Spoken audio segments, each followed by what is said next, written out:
మన ప్రభువును రక్షకుడు అయిన యేసుక్రీస్తు వారి అతి శ్రేష్టమైన దివ్యనామమున మీ అందరికీ ఉదయకాలము సర్వ శుభములు సర్వ దీవెనలు దేవదేవుడు అనుగ్రహించునుగాక. ఆమెన్. దేవుని బిడలారా, ఈరోజు 5వ తారీఖు జూన్ నెల 2024 సంవత్సరము. ఈరోజు దేవుని వాగ్దానము జకర్యా గ్రంథము 8వ అధ్యాయము 13వ వచనము. నేను మిమ్మును రక్షింతును, భయపడక ధైర్యం తెచ్చుకొనుడి. దేవుడు తన పరిశుద్ధ లేఖన భాగము వాగ్దానము మీ జీవితాల్లో మీ వినికిడిలో నెరవేర్చునుగాక. ఆమెన్.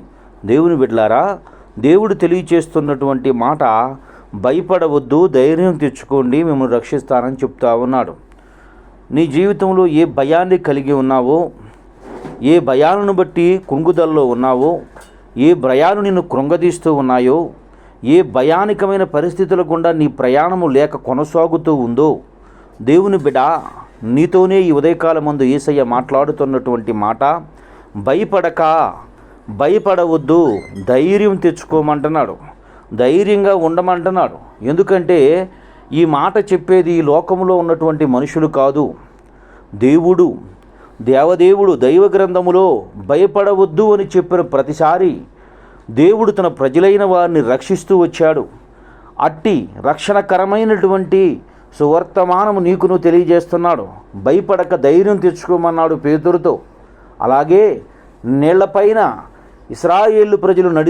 నీళ్లలో ఇశ్రాయేలు ప్రజలు నడిస్తే నీళ్లపైన నడిపించాడు భయపడొద్దని చెప్పిన పేతురుతో.